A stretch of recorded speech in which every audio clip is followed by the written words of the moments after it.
ఓం నమః శివాయ. ఓం నమో నారాయణాయ. నరదృష్టి నివారణ కాల భైరవాయ నమో నమః. హరి ఓం. మా ఛానల్కి స్వాగతం. చూస్తున్న వీక్షకులకు ప్రేక్షకులకు ప్రియ కాల భైరవ భగవద్బంధులకి స్వాగతం పలుకుతూ మమ్మల్ని ఎంతగానో ఆదరిస్తూ ఉండబడినటువంటి ప్రియ సోదర సోదరీమణులకు, జ్యోతిష్య అభిమానులకు, సనాతన ధర్మ సంరక్షణ అందరికీ కూడా వైశాఖ మాస పూర్ణిమ శుభాకాంక్షలు.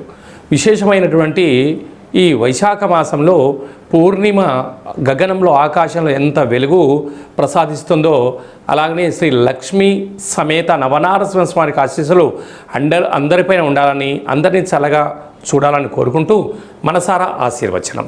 ద్వాదశ రాశుల్లో గ్రహ గమనాలు వీక్షింపచేద్దాం. 1/5/2026 నుండి 15/5/2026 వరకు ద్వాదశ రాశిలో గ్రహ గమనాలు వీక్షింపచేద్దాం. మేషరాశిలో ఏడాది తర్వాత రవి భగవానుడు సంచార స్థితి, అక్కడే బుధ సంచార స్థితి, బుధాదిత్య రాజయోగము మరియు శుక్రుడు స్వక్షత్రకారకుడు వృషభ రాశిలో, మిథున రాశిలో దేవగురు బృహస్పతి సంచార స్థితి, సింహరాశిలో కేతు సంచార స్థితి, కుంభరాశిలో రాహు సంచార స్థితి, మీనరాశిలో కుజుడు మరియు శని భగవానుడు సంచార స్థితితో ద్వాదశ రాశుల్లో గ్రహ గమనాలు ఈ విధంగా ఉన్నాయి. తులారాశి మిత్రులారా, తస్మాత్ జాగ్రత్త. 6వ స్థానంలో ఎన్నడూ లేని విధంగా కుజశనుల కలయిక, సప్తమంలో రవి బుధుల సంచార స్థితి యోగదాయకంగా లేదు అని చెప్పి గమనించగలగాలి.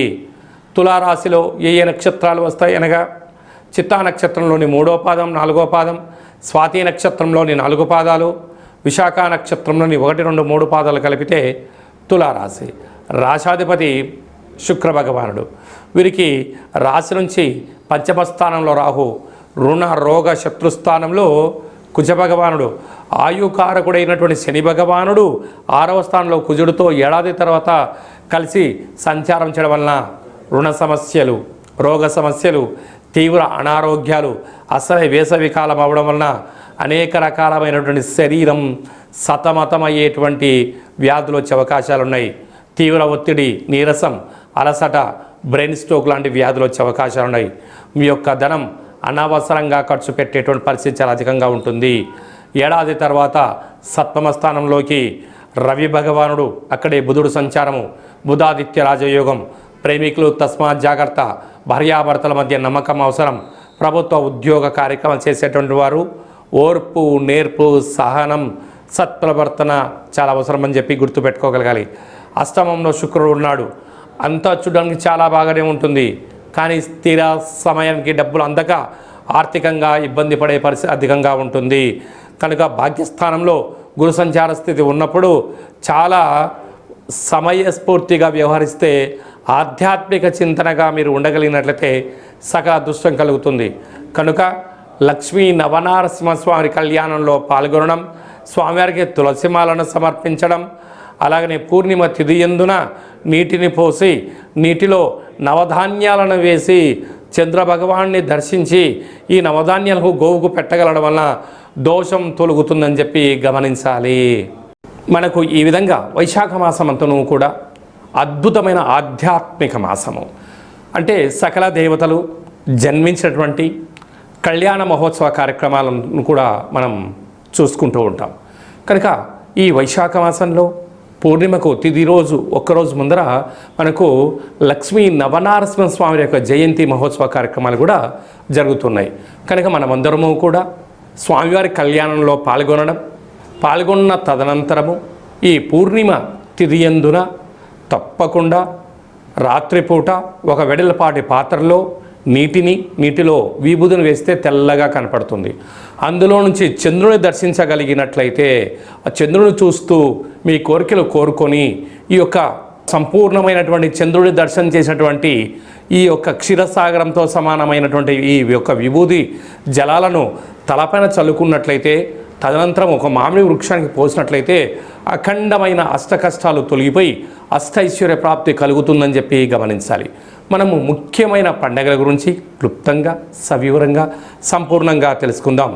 1వ తారీఖు మే నెల 2026 సంవత్సరము వైశాఖ మాస పూర్ణిమ స్వాతి నక్షత్రంతో కూడుకున్న పూర్ణిమ సందర్భంగా సంపూర్ణమైనటువంటి లక్ష్మీదేవి కటాక్షం కోసం చేసేటువంటి పూజా కార్యక్రమం ఏ పూజ చేసినా, ఎందుకనగా లక్ష్మీదేవి క్షీరసాగర మదనంలో మనకు ఉద్భవించిందని మనకు వేదాలు చెప్తున్నాయి కనుక ఆ రోజు ఉప్పును పూజ చేసి ఆ ఉప్పును ప్రవహించే నీటిలో వేసిన లేకుంటే ఇంట్లో నైరుతి మూలలో ఉంచినట్టయితే లక్ష్మీదేవి కటాక్షం అపారంగా కలుగుతుందని చెప్పి కూడా గమనించాలి.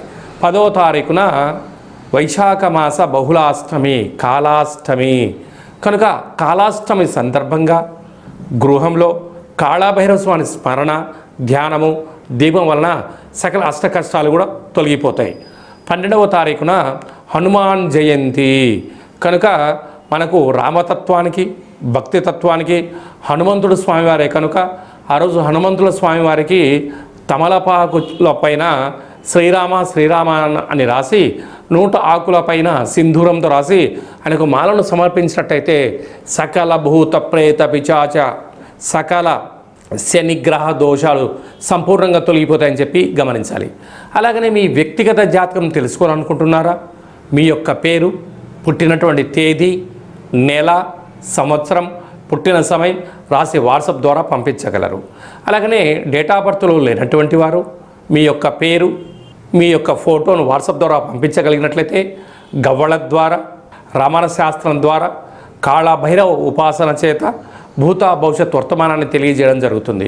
మీ డేట్ ఆఫ్ బర్త్లు పంపించినట్లయితే 100 సంవత్సరాల జాతకం రాసి పంపించి మీరు పుట్టినప్పుడు గ్రహ గమనాలు ఎలా ఉన్నాయి, ప్రస్తుతం ఎలా ఉంటున్నాయి, భవిష్యత్తులో ఎలా ఉండబోతున్నాయో సవివరంగా సంపూర్ణంగా తెలియజేయడం జరుగుతుందని చెప్పి గమనించాలి. అపాయింట్మెంట్ తీసుకొని సంప్రదించగలరు.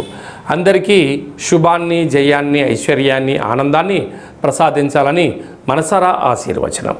శతమానం భవతి శతాయు పురుష సతేంద్రియ ఆయుష్యేవేంద్రియే ప్రతిష్టతి ధనం ధాన్యం బహుపుత్రలాభం శత సంవత్సరం దీర్ఘమాయు సర్వే జనా సుఖినో భవంతు లోకా సమస్తా సుఖినో భవంతు సర్వం కాళభైరవ దేవతార్పణమస్తు.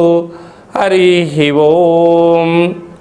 ఈ వీడియో మీకు నచ్చినట్టయితే మా ఛానల్ని సబ్స్క్రైబ్ చేసుకోండి, లైక్ చేయండి. ఈ ఆధ్యాత్మిక భక్తి సమాచారాన్ని భగవద్బంధులకు, మిత్రులకు చేరవేసి హిందూ ధర్మాన్ని కాపాడండి.